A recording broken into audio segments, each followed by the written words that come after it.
I actually applied a strategy that you shared within the course on myself, technically on you. Oh, you used my DM strategy? Yes, I did. You see? Oh my God. And you know, I literally finished that episode. I'm like, okay, you know what? I'm going to screenshot and I'm going to send her that DM. And it worked. I would love to do that for someone because I know how much it helped me. Lara Acosta is a personal brand powerhouse with over 200,000 LinkedIn followers, crafting courses, coaching, and sharing free content to make growth accessible to all. During the pandemic, I was begging to God for one more chance at life. The UK was my everything and I had lost my golden ticket. Back then, in my most vulnerable point, at my lowest of lows, like rock bottom, I prayed.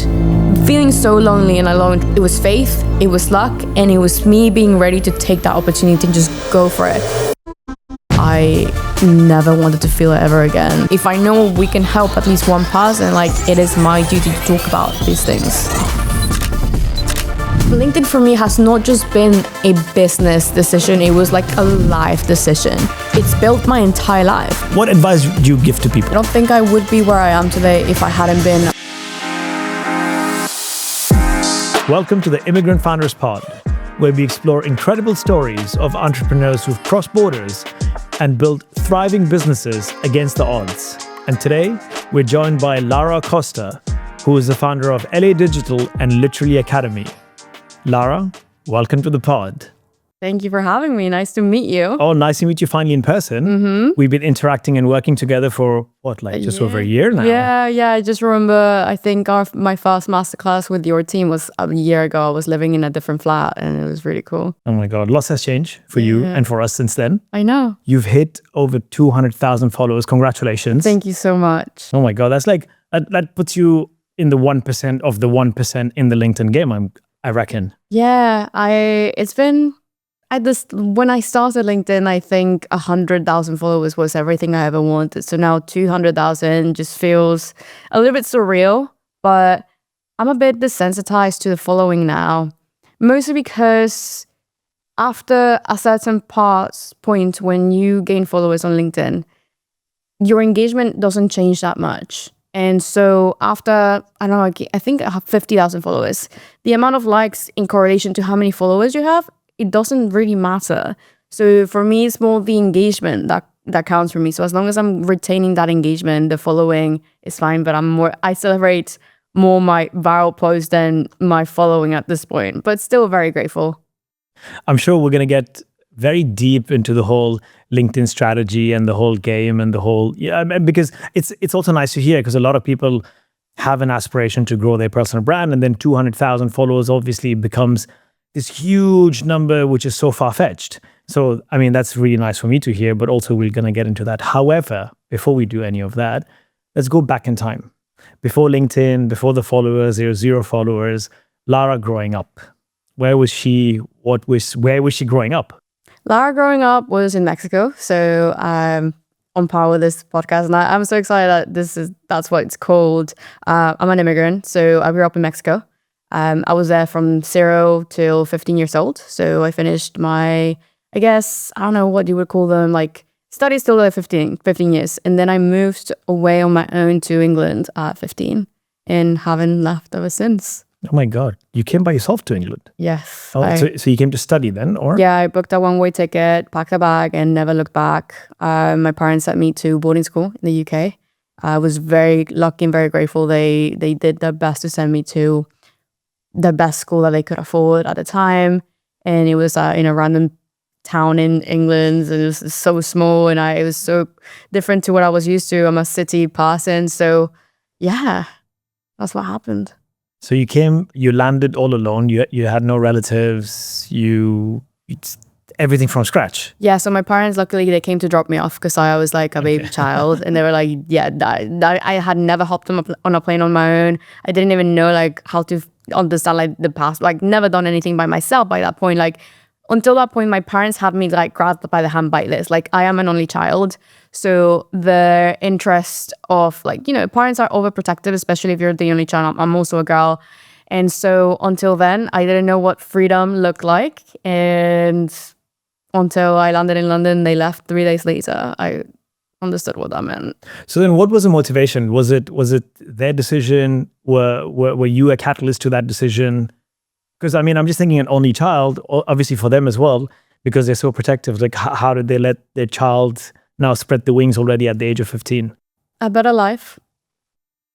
The American dream, but I guess my parents saw it as the British dream, and I am so grateful that they saw it as that, because I don't think I would be the person I am today if I had gone to the US to study. The British culture has taught me so much, and I don't think there's a better place for me to be in. But yeah, my parents were seeking better education, better opportunities, more growth, more space. And for some reason, my dad, he's so connected with the present, the future, and the past.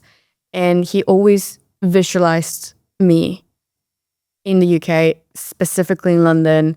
I've had some incredible talks with my dad where he would tell me that I'll send him photos of where I am in London, and I'll be outside a building. He's like, "Oh, sweetie, when I was there, I would imagine my child being here right now," because my dad had visited England before, obviously, and that's why like his obsession with England and overall like the culture came about. But he didn't know my mom then, and like I wasn't born, so Wow. he truly manifested me living the life I'm living today. And every single day I'm here, it's just like a true manifestation of my dad's work and art and the creativity and all of this. And I am so, so grateful to be living in that. Like it's like a vessel. Like I am living his dream, and in that dream I'm living mine. And it's just incredible. That's really beautiful. I strongly believe that everything is in this world is built twice.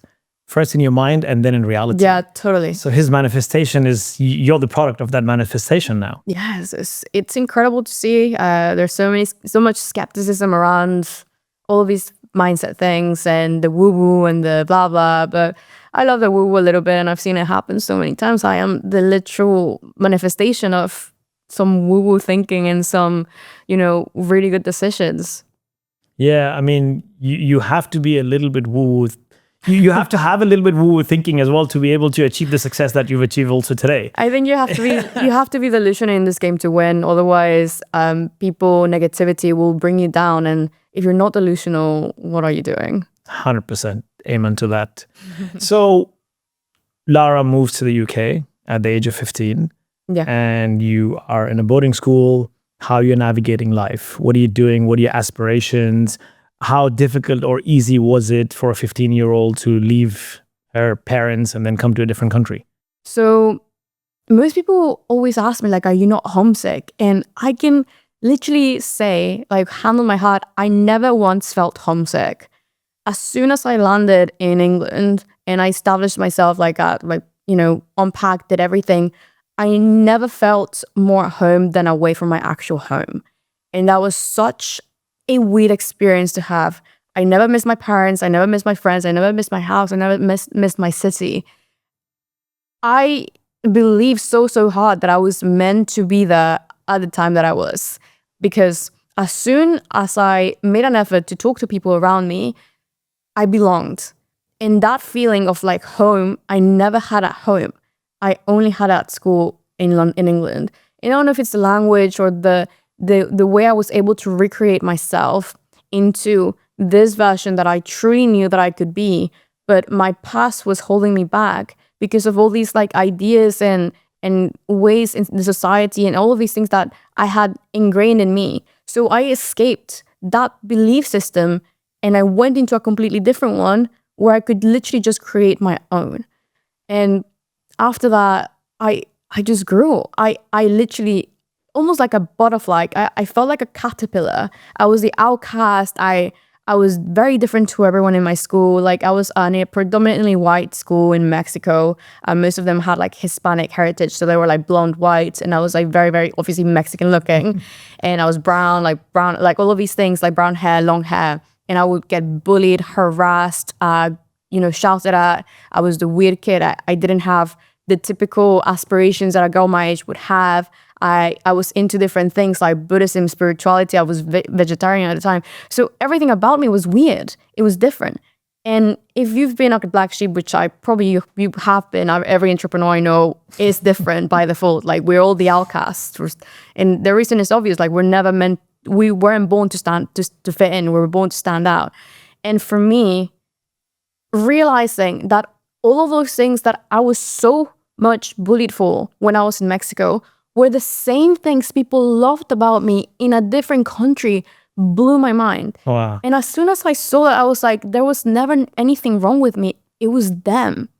And that healed my inner child who had been going through so much. Like by 15, I have gone through so much trauma. Like bullying like kills you, alongside all of these things like within Mexico, that like crime, all of these things. Like it was a lot for someone my age to like, handle.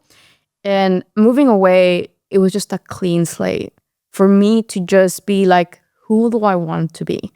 And I think that's what ties perfectly to my entrepreneurship journey. Like it's always about recreating yourself every single day. Businesses like you and me, mine, yours and mine, we're always recreating. We're always seeing how can we say when everybody's sad, like all of these things.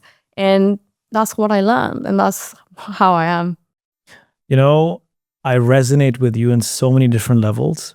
So I grew up, I wouldn't say I would bullied so much in school, but I think I had this huge body shame issue. So I grew up a really skinny kid. I was the skinniest kid, and I was the shortest kid on top of it as well. So it didn't get any worse for me. And I just somehow disconnected from people. I just started somehow to hate myself. I remember at that time, I only wore large clothes so that, you know, my body wouldn't be shown. So that was the one problem. The second problem also was, again, I just didn't feel I ever fit in. And I was trying so hard to fit in. Like it was the complete opposite. I didn't think, oh, now I want to stand out. I just wanted to fit in somehow. And I was trying to eat food. I just couldn't gain weight, and I was so young.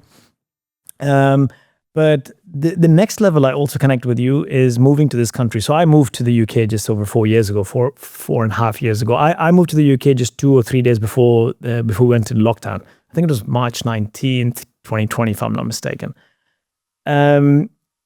I lived in Dubai all my life.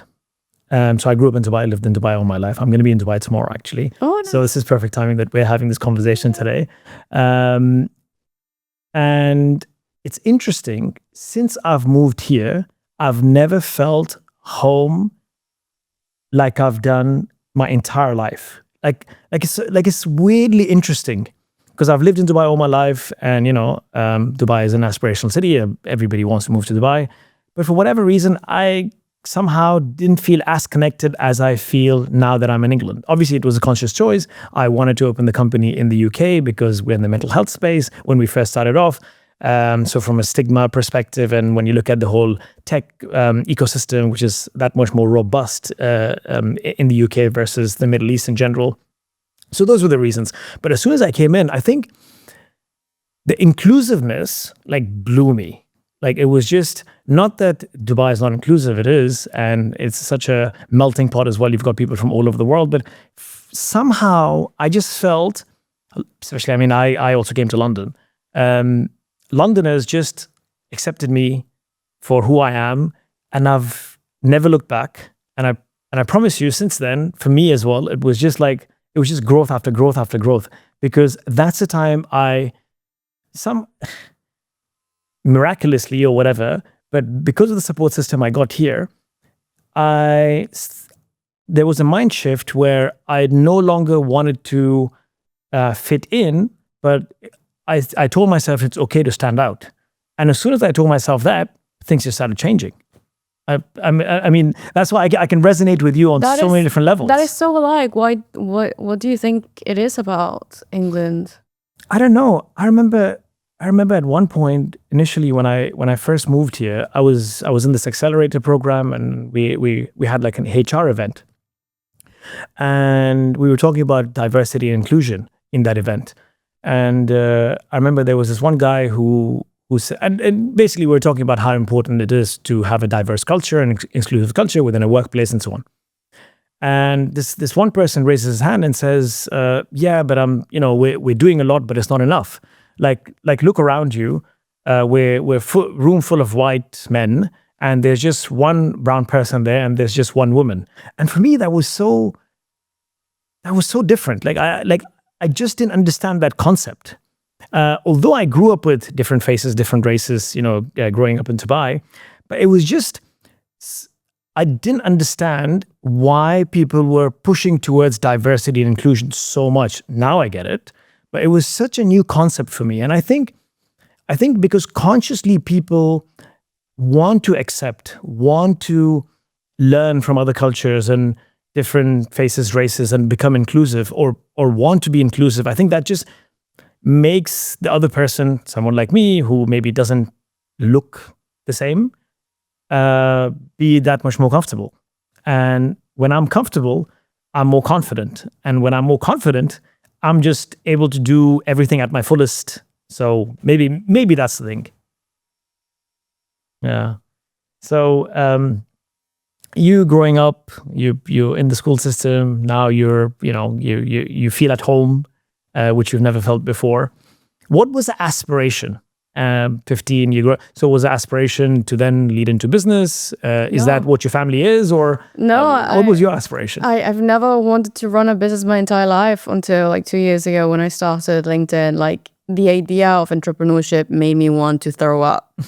I had no interest in entrepreneurship until everything started happening for me. I never thought I was good enough to do so. And throughout school, I was just like, I'm just having fun. For like the first 15 years of my life, I think I was so asleep. Again, with the society, like almost like Matrix. It was like, wake up, do the thing, go to school, do your homework, have the same old conversations, don't really do much. And then I was only like 15 and whatever, but it was still very mundane and repetitive for me at the time. And I think I've always been so creative and curious. Like I am the most curious person I probably know, and it gets me in trouble a lot of the times because I just want to know. Like I don't care why it's happening. I'm just curious. I want to know why this is, and I'll snoop around. I love the internet, and that curiosity was never fed at school. At school, you're not meant to be curious. You're just meant to learn, right? And this also, reflects into the British education system. But what happened in the shift was my curiosity was fed through meeting new people. And I never had, I had a goal of obviously doing good at school and having all of these things done. But I was just so busy studying people. And it was so interesting seeing how the Russians behaved at school, and then the Americans behaved, and all the Latin Americans, and all these different nationalities. And I was just so interested in these people and behavior, and I just started analyzing people. So my goal for me was just to be in the present and enjoy, and obviously get the degree I needed, and then obviously go into university. And that's pretty much the goal. Until then, ideally, I would have liked a job and whatever I wanted, but I had no career aspirations at that point, honestly. So what shifted? Now, I think it was, and I go back and forth with this with my dad because he listens to all of my podcasts, and he hates it when I say the education system is a scam, because he's very sad that it was not. Obviously, my parents invested all of their money into my education, to send me here. So don't be upset, Dad. Sorry, Dad. No, and I understand where he's coming from. Until I was around 18 when I went into university, actual university. All school before that is just learn, exam. That's it. If you don't remember anything after the exam, it doesn't really matter as long as you remember and memorized it. And I always tell this story where I realized that the education system was a joke when I got failed at GCSE and A-level Spanish. I am fluent in Spanish, and me failing that exam, having failed many others before, and having felt like I was an idiot and I didn't know what I was doing, made me feel some peace, because if I know that I know fluently how to speak Spanish better than all of these people that are getting A stars and A's and B's, and I'm getting an E, then there's something wrong here, and it's not me. It's definitely the way that things are being graded. they're not grading you upon your understanding, they're grading you upon how you remember things. And that same shift happened at university, when university is no longer just about taking a test. They actually force you to logically and critically think. And that is the main reason why my dad wanted me in school in England, because he saw how the British used a lot of logic throughout their papers, their exams, their essays. And he wanted me to learn how to think critically. And I didn't understand until literally 2 months when we were arguing about it. He was like, look, there was a pivotal shift between my third year at university, where I did my first dissertation, and never, until then, I felt like I didn't have it in me. I wasn't smart, I wasn't anything, I couldn't do anything well. And then I did a dissertation where they gave me a topic. And I was like, okay, I wasn't very interested. At the time, I was interested in fitness and feminism and all of these things. I was very, very much into all the social media things, always into social media to some extent. And so I did my dissertation and I took a big risk. It was a completely far-fetched idea. My first degree is in international business studies. And the dissertation had to be somewhere related to business and entrepreneurship at some extent. I, being me, getting bored, I was like, nah, let's try something different. And me being curious, I was like, I want to write a full thesis on feminism and social media. How can I do that? And then I created the rise of female athletes in a social media world, how Instagram and Facebook have helped female athletes get more money for business. And I wrote about Serena Williams and all of these females that always made me feel safe. Serena Williams looks like me. She was an athlete. And so I could have failed that, but I got the highest grade in my year for that dissertation. And I was the most creative and curious and dedicated to pursue the truth and data than any other of my exams. So up until then, I kind of understood, okay, maybe I'm kind of good at this, maybe just a little bit. And then after that, a lot of things just started happening. I went and pursued a master's after, and then the penny dropped, and I opened my LinkedIn account, and the rest is history. Wow. I mean, I would think because you're curious about people, I would think maybe you would go into psychology, because then you could actually study people. Yeah. My parents had a lot of boundaries between what they wanted me to study. So I was very interested in fitness and how the body works, and psychology. But they were like, that's not gonna be a good career for you to make money, Lara. Move along, do business. My parents were set on business. I wanted to do, economics, politics, all of these things that were no, business. So I was literally spoon-fed, almost down my throat, no, it's business. And I think that for 5-10 years of my life made me want to escape. Because obviously as rebellious kids, we want to do whatever the opposite of what our parents are telling us to do, right? But I think it turned out for the best. And I learned so many things that are now helping me in my career today.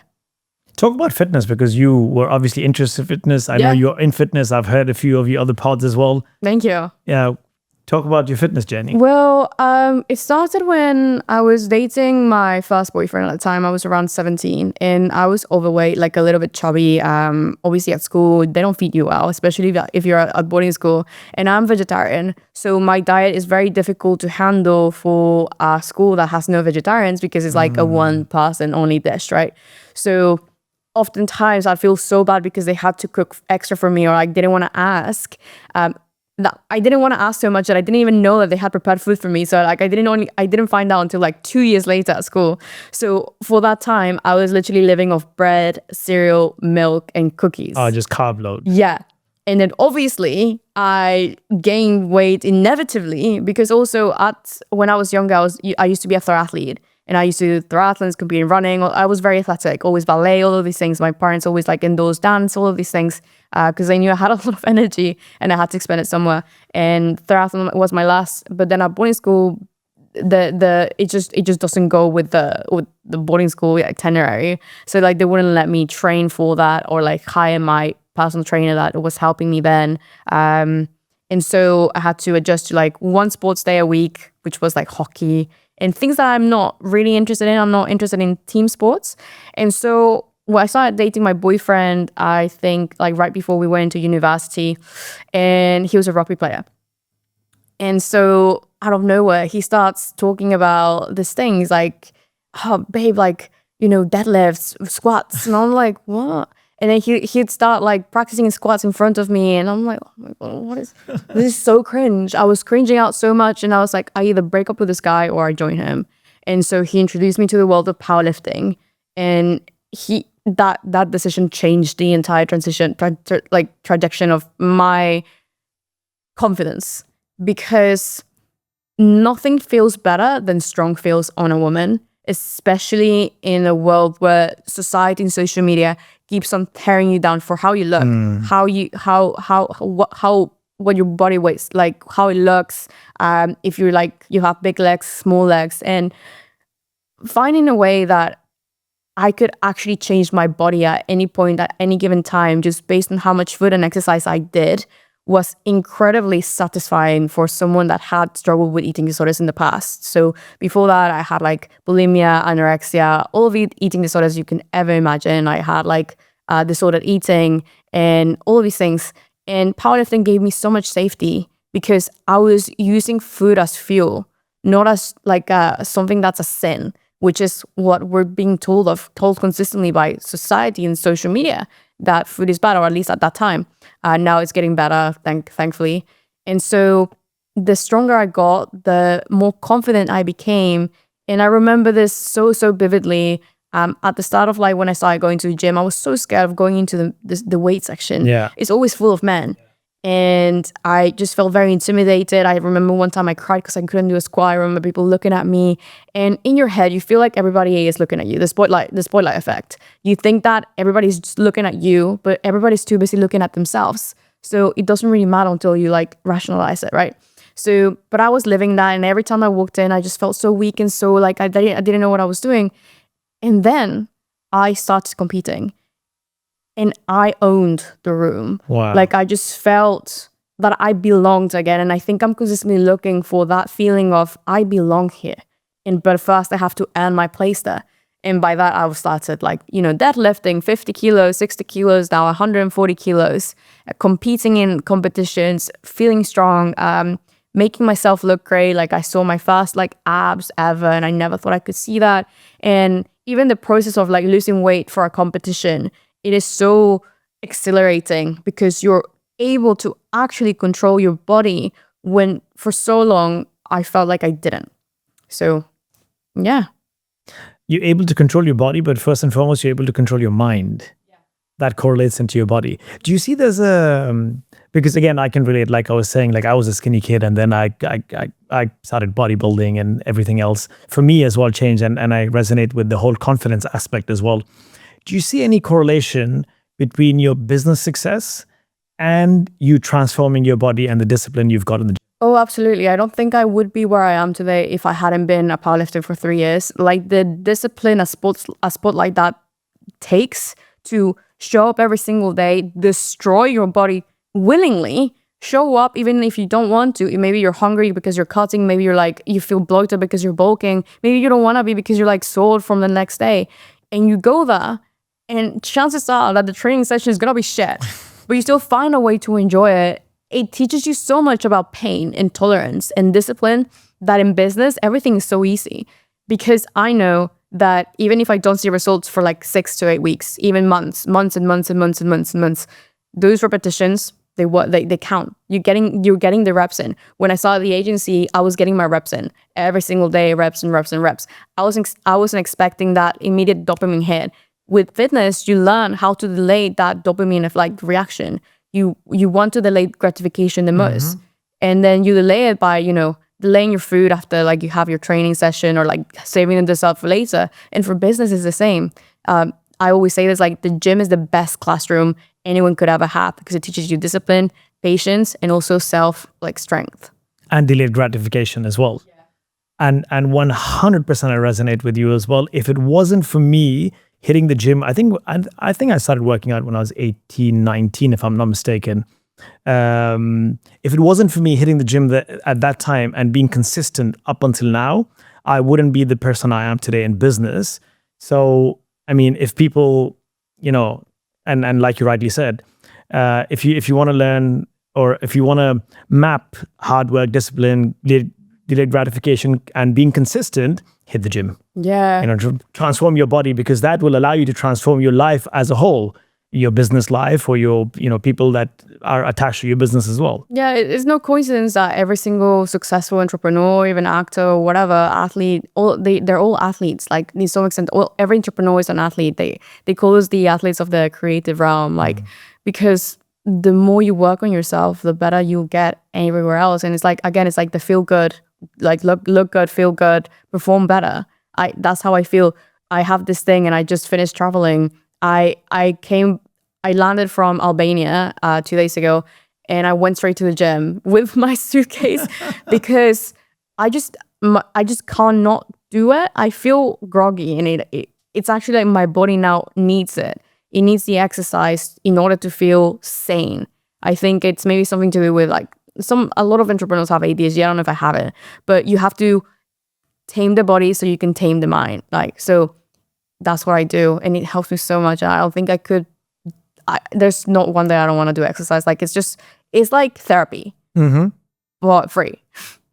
Although therapy is also good, but gym is better. Yeah, no. Well, I mean, yeah, equally both are important, but really, I mean, your physical body, there's a direct correlation, obviously, to your mind, and that endorphin hits that you get in the morning. Like, Yes. I wake up every single day. I work out. Weekends, if I don't hit the gym, I'm going out for a run or whatever. But if I don't, it's so interesting, and I again resonate with you. If I don't, it's not just my morning that has shifted, my entire day is shifted. Somehow I just don't feel the same. I think I need the first 2 or 3 hours just to feel like just to operate as a human being properly. So no. So anyone who is thinking to, start hitting the gym or weightlifting or whatever you guys, want to do, please do. Because I think it's the right way forward. It is so important. I've always struggled with mental health issues, and there's a strong correlation between how much exercise I'm doing and how bad I feel. And I can certainly like locate, okay, am I going to the gym? No. So every time I call my dad, I'm like, I feel really bad. He's like, have you been for a run? And I'm like, yeah, okay, let me go. Best thing I could do for my mental health. No, absolutely. So, okay, business school. And then you said, okay, you're going to give LinkedIn a try. Why LinkedIn a try? Why was it not any other social media platform? Why were you driven towards LinkedIn? I was never driven towards LinkedIn whatsoever, which is the craziest part out of them all. I was only trying to get a university reference because I was trying to reapply for a master's degree. I was in Mexico at the time. It was during the pandemic. And so I was at home stuck. I didn't know what to do. I had tried many different like little side hustles like crypto, SMMA, Etsy stores, like all of these things. All of them, I failed at them because I was never entrepreneurial. I wasn't looking for my big win. I didn't want to get as much profit as possible, get rich, or like make my first $10,000. It was something I wasn't looking for. I was looking for a job because I was looking for safety. Probably like you understand better than me. Like when you're consistently moving around, and that was a me thing. I always look for the safety in stability. My life has been so unstable dramatically for like from 0 to 26 till this year until now. I feel finally fine. It's been unstable every single year, moving from one place to another, never really had a place to settle. So I was always looking for like, if I have a stable job, I will probably have a stable life finally, right?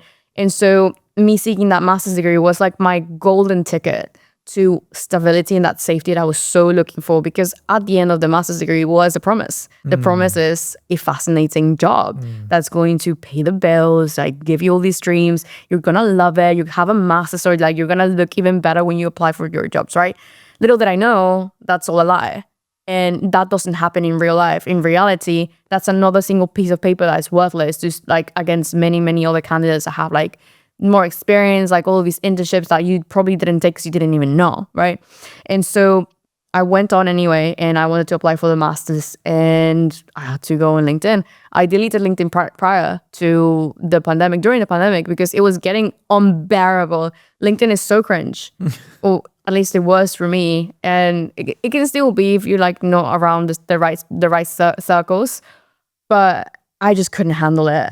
Like cat photos going viral, my ex-boyfriend being like his best self without me, my friends getting job promotions at jobs that I wish I had. It was all these consistent self-comparison and like fear of missing out. Especially during the pandemic, FOMO was so big. You feared not being there, but also you weren't being here, missing out on parties that you couldn't attend because you were in the same country, you couldn't travel. And so I just took the hit, reopened my LinkedIn account, created it from scratch, and all I wanted to do was make it look nice enough so my tutors from university remember me and can give me a nice reference. I never got a reference from them, never heard from them back, but it changed my life anyway, just by a different route. By many folds also. Yeah. Congratulations again. Thank you so much. Maybe it's a good thing you didn't hear back from them, because then your life would have gone into a completely different direction, perhaps. Yes, I've heard this quote. I think I'm gonna spoil it, but it's something like, sometimes a door closes so 100 of them open, and also something like God will never let you settle for something you never meant to settle in. Yeah. So that was a big lesson for me, to just believe in what the future has for me, and that has played a big part of my life right now. But I'm so glad it happened. Yeah, I mean, I strongly believe, Lara, that everything happens for a reason, and whatever happens only and only happens for your own good. Really, life is really all about perspective, isn't it? So you've started LinkedIn, and I think the one thing you spoke about LinkedIn, and I completely resonate with that. It'll be nice to hear your thoughts. You know, I feel LinkedIn is doing to us what Instagram has done to us in the past for our personal life. So when you look at Instagram, you see everybody's children is better than your children, everybody's partner is better than your partner, everybody's holiday is better than your holiday. But when you look at LinkedIn now, wow, everybody's manager is better than your manager, everybody's colleagues are better than your colleagues, everybody's company is better than your company. So where do you think this is going? As in that comparison way? Yeah. I think we as humans should not just naturally compare ourselves to whatever we see is best. And again, the grass is greener always in the other side. There's no way to control how we, what we see, only how we perceive it. And I always get complaints from people saying like LinkedIn is becoming this and that, it's becoming the new Instagram for like business and all these things. And I'm like, yeah, but we have to accept the shift. And how can you go with it? So almost like adapting. How are you going to adapt to this way that people are speaking? People want to consume more content that is, leadership based, like hiring, firing, happy boss, positive type. And I'm like, okay, if that's working, are we able to just ride that wave and benefit from it? And if not, if I don't like it, just unfollow it. I was just at a conference in Albania, and we got into a very heated debate with one of the panelists, the host of the podcast, and he was so angry that LinkedIn has changed so much and is serving them the wrong type of content, and it's no longer what it used to be. And I'm like, yeah, but social media's evolved. Facebook started as like a dating site almost, and now it's like a massive social media. So even with all this self-comparison going on, we need to find a way to kind of ground ourselves and remember why we're on the platform to start. Most people aren't on the platform, at least the ones that are consistently there, aren't on the platform to just watch things. You're there to do things. So the moment you're perceiving some sort of emotion on like, I don't like this is wrong, then post about why it's wrong and start building something that will make more impact for someone like you. I love that. We can actually end the podcast on that note. Mic drop, like really. I completely 100% resonate with you again. I think, again, talking about control, I believe you can only control this. You can just control yourself.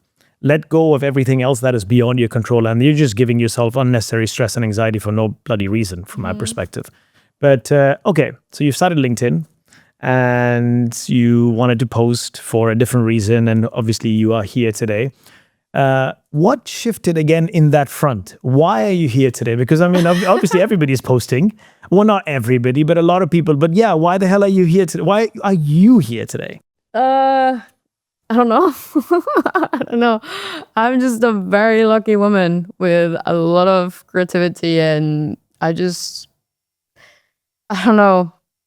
I do know, to be fair. The universe works in suspicious ways. And I remember during the pandemic, I was begging to God for one more chance at life, because the UK was my everything, and I had lost my golden ticket, right? I was no longer there. I was in Mexico again, back to where I started, back to where I felt like the black sheep. In that emotion, I never wanted to feel it ever again. So I was back there in the room where I started with my old journals, where I once dreamed of the life that I would have by the age of like 24. And reading all of these things made me feel so bad for that girl that had that dream. And so within that, obviously the pandemic brings a lot of issues, like mental health like spikes so much because you're forced to be by yourself and confront yourself. And I just had a conversation with God for the first time. And I was like, please give me this opportunity. I never spoken to you before. I don't know who you are, but please, I beg you. And so as a return, I guess, because I didn't know, I was raised atheist, if not like Buddhist to some extent, like Buddhism, but I was always atheist. My parents are Buddhists. And I never really got interested in religion. But back then, in my most vulnerable point, at my lowest of lows, like rock bottom, I prayed and I asked, and he gave me something, but I didn't know it at the time. Like I only just figured it out the other day. And it was like, there is no coincidence that there was like a gap between the moment I prayed and I promised to God, I'll stop drinking. I'll stop, doing all of these things that are bad for me. I'll stop hanging out with all of these people. So I'll give it all up. If you give me this one thing, I won't let you down. And things like just started happening. And in a weird way, like all of a sudden, like I see this Gary Vee video where he's like speaking about LinkedIn and how it's a new thing. And I'm like, okay, cool. Like, okay. And then like, oh yeah, maybe I can use this to get a reference. All right. Then I go on it. I become suddenly so obsessed with this platform I've never heard of before. And like, I was never interested in, but I'm just so obsessed for no reason. And then all of a sudden in a random Sunday in May, my post goes viral.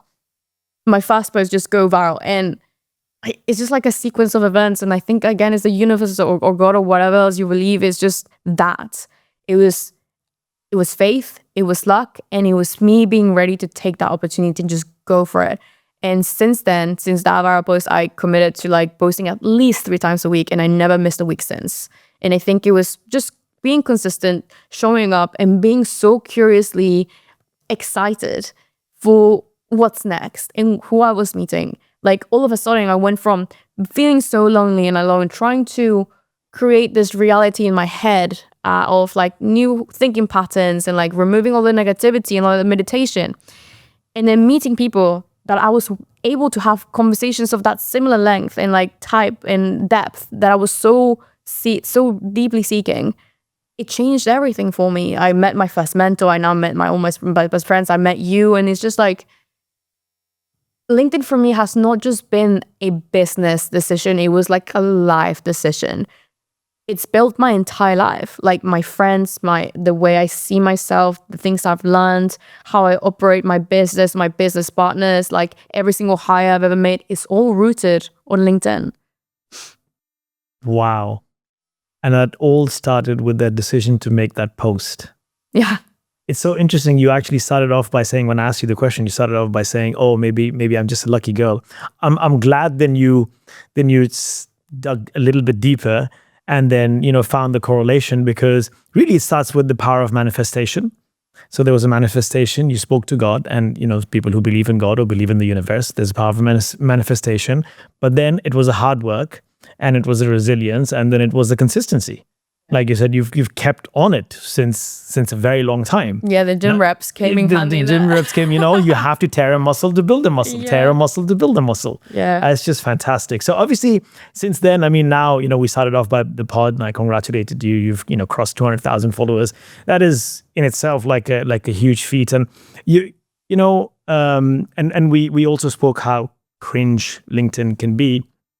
But the reality is you're a testament of LinkedIn, not only from a commercial standpoint, but how that has impacted your life, including your personal life, the friends, and like you and I are sitting across each other now. It's just so interesting the doors that this one platform opens. And really, if you look at it, the core nature of a social platform is so that human beings can be a little bit more sociable, because loneliness is a big, people. It's also interesting today with the generation that is the most interconnected, but also the most loneliest. And the real premise, I believe, of a social platform is how can we build these relationships, in-person relationships. You were speaking about you were in Albania and you went for an event. Again, that was an in-person event. This is an in-person podcast as well. And how that can impact your life in a positive manner. And off the back of it, you're obviously generating wealth and you're creating jobs. And there's so much, the ripple effect is so positive and it's so huge. I agree. LinkedIn is just changing. And I love the connection part. I never do online podcasts. I always do in-person podcasts exactly because of the connection thing. I don't think connection can be fabricated online. There's only so much you can do online, but in person, it just makes the most difference. Every single of my friends I've met now in person, the events is just different. The energy is different. And also in person, you can see different gestures. I think it's about 70% of communication is non-verbal. So how are we expected to communicate well in a world where it's all online and we can only text? It's very different. Yeah, that's it. This is actually my third attempt on creating a podcast. Just FYI, by the way, I've had 2 attempts before. Both were virtual. And again, this is the entrepreneurial mindset. Okay, you fail, but you do it again. Yeah. And it's like hitting the gym. You break a muscle, you start again. But this time around, it's amazing how technology has brought us together. Zoom calls, video calls, it's amazing. The first time we met technically was on a Zoom call as well. But nothing beats this in-person connection. We're social beings, and this exchange of energy you cannot replicate over a screen. It's just impossible. Totally. So for me, also the decision, okay, if we're going to restart, we have to do it differently because, you can't expect the same result by doing the same thing over and over again. Yeah. So, okay. What I really am excited about to talk to you is also the online course that you've recently launched. And I think I did, and bought it. And I didn't just buy it. I will tell you something now. I actually, first of all, I think that's a fantastic course that you've made. I can see the hard work that you've put in that course. So congratulations on that. Thank you. It means a lot. But I will also tell you something. I actually applied a strategy that you shared within the course on myself, technically on you. And that has maybe been one of the catalysts for us to be on this pod as well. Yes, I did. You see? And it worked. So anyone listening to this pod, that's a real reaction as well because we didn't have that conversation. I was thinking about it today. I'm like, man, I have to say this to Lara. Because, oh my God. And when I send you that message, I literally finished that episode. I'm like, okay, you know what? I'm going to screenshot and I'm going to send her that DM. And it worked. So you see, it's like you eating your own dog food. It works. We sitting across each other is a testament to that. So congratulations, by the way. Oh my God, there you that's go. so funny. That's great. I love that. Thank you so much for applying. It's so neat. Love that. So, first, once again, congratulations. That's a fantastic thing. And like I said, you see, so guys, anyone listening, if you want Lara on the pod, first, buy her course. And then you'll find golden nuggets. That's amazing. Because I'm not going to share that golden nugget on this this episode. But that's awesome. So walk me through the creation process. And the reason I ask you specifically about that course as well is because it's interesting. You spoke about the education system. I'm a high school dropout. Again, I just didn't fit in. My mom, my teachers, everybody just thought I'm super dumb. I just could not do that. Memorizing part simply because I was just not interested, so I could not memorize, and then I used to fail the exams and just whatever. I also thought I was super dumb and I would never make anything in my life. But the world has also shifted. A lot of people are now upskilling themselves through online courses, YouTube, and so many other different places. And a lot of people are also aspiring to start their online course. You've already gone through, and you've released your own. What was the process? If you can walk me through the process, but where did it start? Why? And then the process. For this course specifically? Yes. So I always knew I wanted to do a course because not a lot of people know this about me, but I am a course addict. Ever since I was a child, I would buy courses, and then I saw my dad, he's also an entrepreneur, buy courses at scale.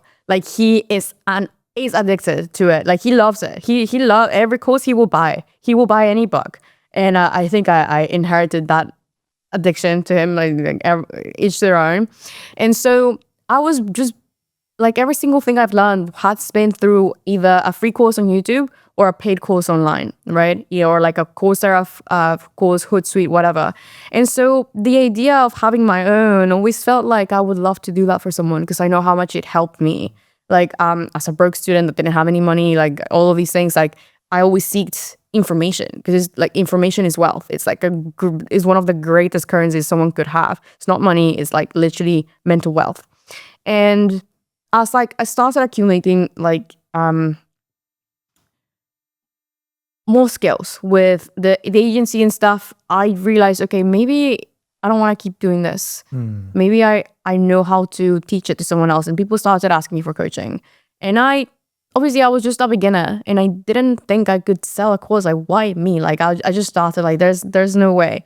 And so I got introduced to the idea of cohorts and programs. And so I released the first version of the course as an 8-week program. It was very hands-on with me, 8 weeks long, 60 people enrolled. And so it was a course that I've pre-filmed, but also live with me every single week for like, it was like full course a week with me. It was very intense. Wow. But it helped me a lot. And I'm so grateful that I did that because I wanted to validate the idea that one, I was good at it, 2, that I could do it, 3, that I was interest. So I validated all of these things because people bought in, people liked the thing, they got the results. So I was like, okay, this is amazing. Now I went for round 2 because obviously there wasn't a lot of demand for it after round 1 because a lot of people did super well. And then I was like, I need to productize this because the price for like obviously a 1-to-1 program, like 1-to-many is higher than a course. And I am being very aware of the amount of followers I have, like 200,000 followers. Obviously, only a very small percentage of those followers will be able to afford high ticket to whatever, like the price for the first one was $997, the second one was 2.5K. And so I was like, how can I help as many people as possible? So giving away for free, well, I give literally everything away for free on my content. So if they wanted that, they could just read, then that's fine. Now, there needs to be a somewhat of a commitment from someone to actually pay attention. Because as you probably know, you have to pay someone to actually have like some skin in the game. Otherwise, you feel like you don't have to play because it's free. And that's how like we work, and that's fine. So it's like, okay, I'm going to try and create a course that is like at the lowest price possible, but at the best quality. So in my head, I was creating like a $1,000 course or like maybe $2,000 because that's what I was going for. So I created a course. It was 6 months in the making. Like I didn't take any course. I didn't really take any more programs. I didn't do anything. All I did was create and write. And for a month after that, I like literally locked myself in my room and recorded all of these videos, scripted them myself, recorded them myself, sent them to editing, and then created a platform. And the process of that was a combination of my first 2 programs and everything else I learned along the way that I don't think people realize. So you're probably seeing like the YouTube effect that I have in there, all like psychology inside, like content, why content works, why it's not just about the hooks. All of these things that people are so used to, like profile optimization, banners, all of these boring things that at the start of the course, I'm like, I am not going to talk about this once. You can have this and you can take it and that's it. Never once I'm going to mention this. We're going to talk about everything else that goes around social media content strategy because I don't think people realize how much that goes on behind why a hook works or why the viral templates are working. And I really, really wanted to educate people on that. It was something I was so passionate on and people don't talk about it enough because on LinkedIn, what I talk about in the course, you've probably seen it, is very nuanced. Yeah. It's very a one-to-one basis, and you need to put yourself in the situation that I'm talking about yourself. And in content, it doesn't work because it's not of a broad appeal. Like one nuanced thing may not appeal to that other person that doesn't understand the nuance. And so with the course, I took the chance and I didn't know if people would like it. But because people, as we validated with my content, they like the basic things. They like the how to write the hook, how to optimize your banner, how to sell. However, the reason why those posts don't perform well is because there's so many other little intricate things like ingrained in them that people don't see visually. They just think it works because we talk about remote work or because we could talk about everything else, but it's everything else within that. And I had so much fun writing it and I didn't know who it would hit, but every single person that has taken it has had a great experience and I am so, so grateful. Well, once again, congratulations. I'm like your dad, by the way. I buy every course under the sun, but that also increases your filter for bullshit. Yeah. So you can also, you become, you build this gut feel and you can already sense check, okay, which course is good and not. So again, I'm not just Saying it because I'm right here. because you're here, and I'm not trying to plug your coast, but the reality is, and I've also done a few other personal branding courses, but the nuances you spoke about, I think that was a big differentiator for me as well. And I think the way your delivery, and that's why, I genuinely, when I send you this message, and I think that's also important for us to understand when you're building relationships as well, we should be mindful that there is an actual human being on the other side. I genuinely felt very good when you said that. I'm like, aha, shit, this is nice. And then boom, and I did, and of course we're here. That the rest is history kind of thing.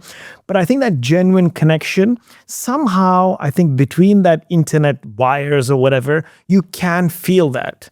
And I think that nuances are super important. And I think that also somehow resonates in your course.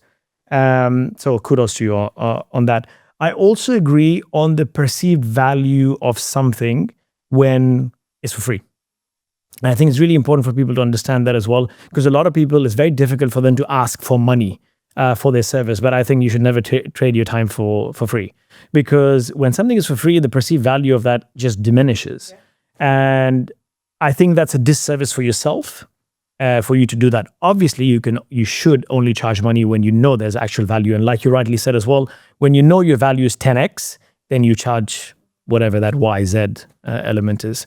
But so the course is still going strong, and what's the next? Are you, because I did see on the dashboard there's some other things which are locked and upcoming, so I'm guessing you're building on. Yeah, so we're gonna create that's gonna be a hub of all the different courses I want to create. But I first wanted to get out the personal branding aspect. I was gonna have you have literally leads and literally launch and literally monetization, which is how now you build the brand. Now here's how to monetize it. Now here's how to get leads. Now here's how to launch a product. And it's gonna be like a little library of how each step of how I've done things works.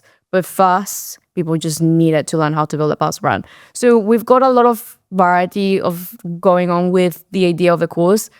I just really wanted to get it done because it was a low-hanging fruit. Just get the course out, help as many people as possible, create that testimonial flywheel of people actually, implementing the thing, getting results. There's a 30-day challenge within the course, which people are using every single day. They're getting results at scale. We're changing people's LinkedIn accounts and obviously their careers, hopefully, by just getting them to consistently do things. And I think having that community element to the course has helped a lot of people to implement, because a lot of people on LinkedIn, they feel lonely. Everybody's lonely. Entrepreneurship is such a lonely thing to do because you don't fit in here, you don't fit in there. Your clients maybe don't want you yet. Your old clients, you don't want them. And you're in the middle. And then if you find people that are also in the middle with you, the chances of you winning are higher because you feel, again, like you belong.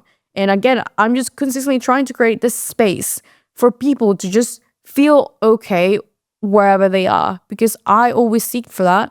And now I think my goal in life is to generally just create that space for everyone at whatever stage they're in, and they can transform into hopefully what I've done through my personal brand. Now the goal, we're gonna open a high ticket offer. We're gonna open maybe a cohort again, do more real life events, and try and continue all of these little ventures that go within that course aspect, and then create a full, product ecosystem. Because we have the YouTube going on and we have all the distribution. I'm okay, we have various different platforms to now offer various different things, and if I know we can help at least one person, it is my duty to talk about these things.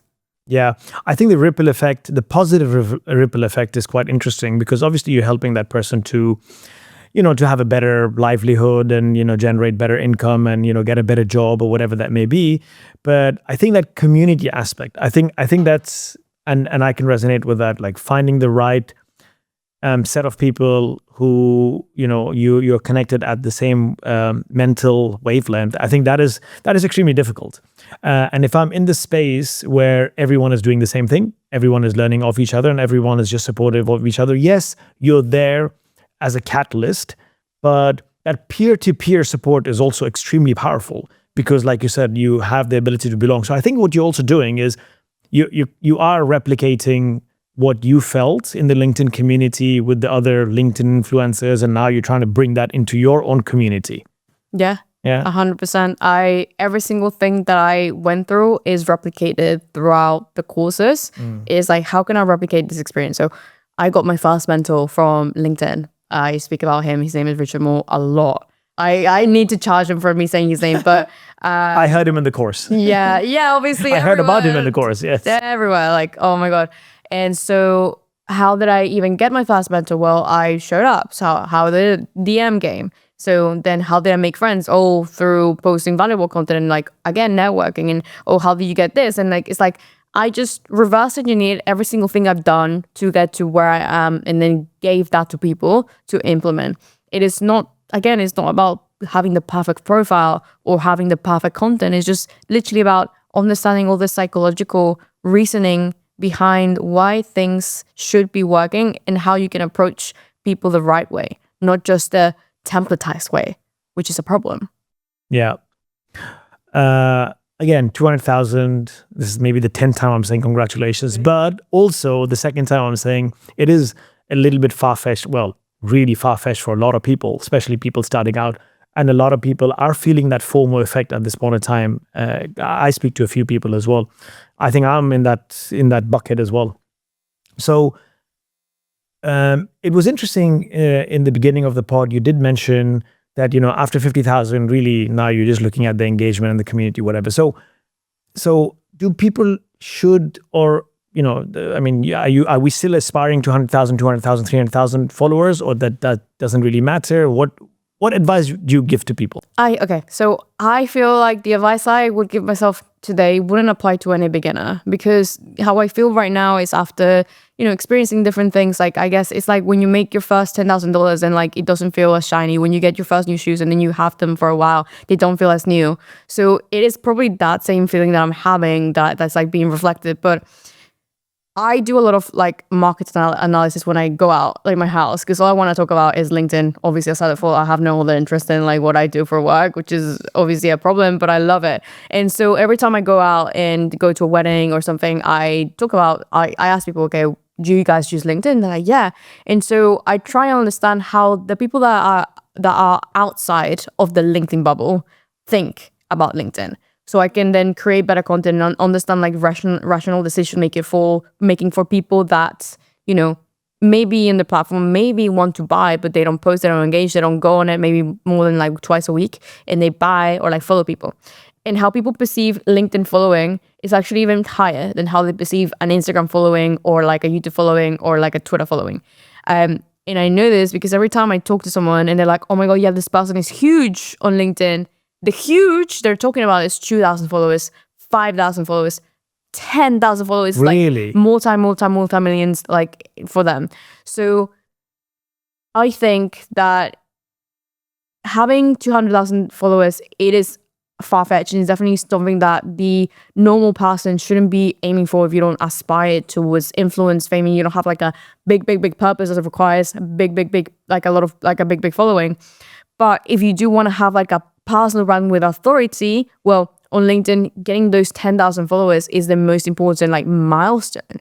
Like I remember for me, it took me 6 months to get my first 10,000 followers. And after that, the ripple effect started happening where like the snowball dropped and momentum happened. And I started growing at scale because within those 6 months, I was getting the reps for me to actually learn how to write, learn how to engage, understand all the psychology stuff that I didn't know about, networking, how to, land my first client. Now, how to teach people how to land their first client. Oh, who am I? Like, because around LinkedIn, we educate, but also we educate people on us. And the storytelling aspect is the hardest one to learn because stories are long and no one knows how to write them and make them concise. So if you're able to hack that and understand that you need to tame your ego and chill and not talk about yourself too much and make that transition between telling a story and storytelling at a large scale like it's a movie, then you're going to win. And those 6 months taught me a lot about that.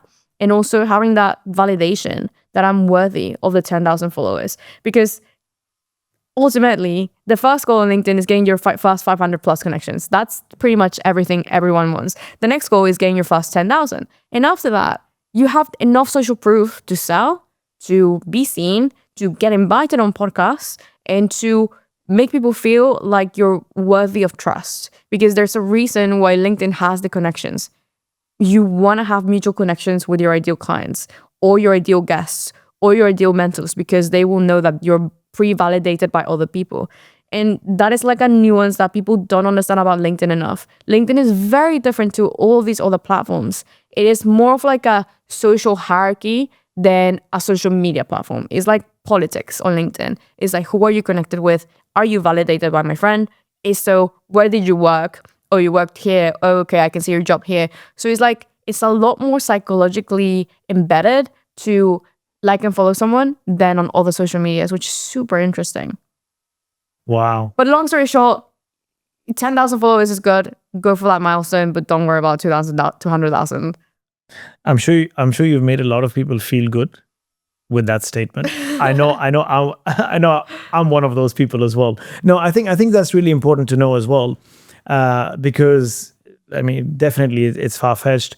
And I, Lara, have a new profound respect for creators since I started creating, because it's hard work. People think it's easy. Oh my God, Yeah. it's anything but. Yeah. It's a full-time job. Yeah, It's a lot of work.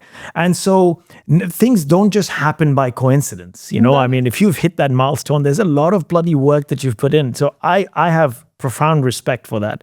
So once again, kudos to you. And the reason I'm also so excited about it is because obviously I'm working towards it and I know the amount of work that goes into it. So it's just like, and that is why you just have respect. So much more respect, because you know somebody is now going in that gym every single day, putting in the reps, come rain or shine. You're hungry, not hungry, it doesn't matter. You're putting in the reps. Yeah. And off the back of that, yeah, because you're putting in the hard work, you should be getting the results. I mean, again, I think, you know, your output is a direct correlation to your input, always, no matter what you do. I agree. LinkedIn game is the same. Yeah.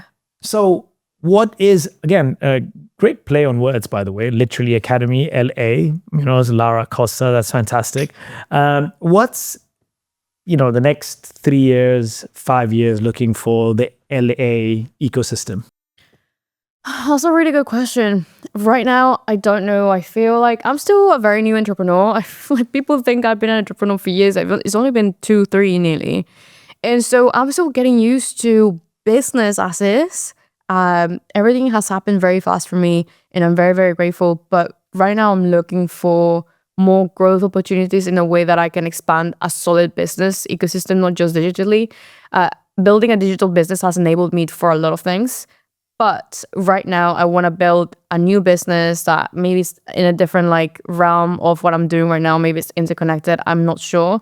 But if I'm honest, because I always say like, oh, I don't know. And like, I want to be happy, and that's true. But right now, like as in my fast talk, because I'm literally trying to optimize for this today. Like I had a meeting. I'm just looking for ways of expansion of myself, because there's only so much that I can learn within the creative space that I don't know. Like there's only like small nuances that I can implement and teach. But I am seeking new growth opportunities for my entrepreneurship endeavors, where I am meeting new people. I'm having different conversations. I am meeting more creatives in different spaces. So I want to build a new business that is related to that. Lara, LA ecosystem will keep on growing, and that's it. And we're keeping on optimizing. And like now I'm in a new world where I'm trying ads and like newsletter and like email, all these paid things that I never had to do, landing pages, optimization. So learning that is very, really, really exciting. And then trying to then teach that back to people. So how I did it. And now I just want to build more businesses and have fun and meet cool people. Obviously I want to make money, but my idea is to live a stable life in the UK, have a stable life with my family, see my parents as much as possible, hang out with my friends as much as possible. And I just want to be as happy as possible. And unfortunately, the happiest I am is when I'm working the most. So as long as I'm working on something cool and as long as I'm exercising, that is where I see my next 3 years going. Like pursuing health and wellness and purpose. That's a really nice goal to have. And I think it's fortunate, not unfortunate, that you're the happiest when you're working, is also because it does indicate that you have somehow found a sense of purpose. You have found your balance, because that's where you're thriving, obviously. And because you found your purpose and your balance, you're just able to do amazing work. And that amazing work then helps a lot of people. Yeah. Which is this, again, another ripple effect. I'm glad it helps. Sometimes I'm like, really? Like I'll meet people in real life, and like obviously I have 200,000 followers, but I don't see them. I'm just like in my room hidden, like in my bed, like typing away, and then I'll meet heaps of people like, hey, like I follow you. I'm like, really? Like me? And they're like, you changed my life, and I'm like, wow, thank you. But it was all them. And I just really hope I can keep on shining light to people and giving them a safe space to feel like just because they look different or they act different or they're interested in something else that their school is telling them not to be, they're not meant to succeed. In fact, like that's probably the reason why they will succeed. So something that I wish my younger self would have known earlier, but I think she knows now. So it's okay. You took my last question away, by the way. Normally, this is my last question, but I'm going to ask you anyway, because we're talking about fast pace and things are moving and, we're changing the world and everything. But, if you were to go back and just slow down, just pause for a second, and you are that 15-year-old Lara who is now in the shift to move to the UK, not move to the UK. She's excited, not excited, but she's going through a lot. What would you tell her today? I love you. She deserves that. I don't think I would change anything that has happened to me until like 15, even now, because every single experience I went through was for a reason. Again, like I am so happy that I went through pain, heartbreak, loss, all of these things. I'm so happy because one, I was able to learn those emotions very early on, and two, I am very emotionally aware and intelligent because I've experienced those emotions firsthand. So I can understand and empathize with so many things that a lot of people aren't, because they are lucky enough to haven't been through a lot of the things. And so 15-year-old Lara was doing just fine, trying to just stick to her guns and be herself. And the only thing she needed is like someone to tell her it was going to be okay. And it is okay. It's more than okay. Well, thank you so much, Lara. This was an absolute pleasure. Yeah. Thank you so much for doing what you're doing. Thank you so much for plugging my course and loving it. Absolutely. Oh, yeah. And again, validation that you're here because of the course, because one of the items I learned from the course. That's so funny. But I'll never forget it. This was absolutely amazing, Lara. I'm sure we're going to continue our relationship as we progress, and we're only going to become stronger and stronger. And I hope you create many more relationships with a lot of people and help a lot more people. Thank you so much. Thank you, Lara.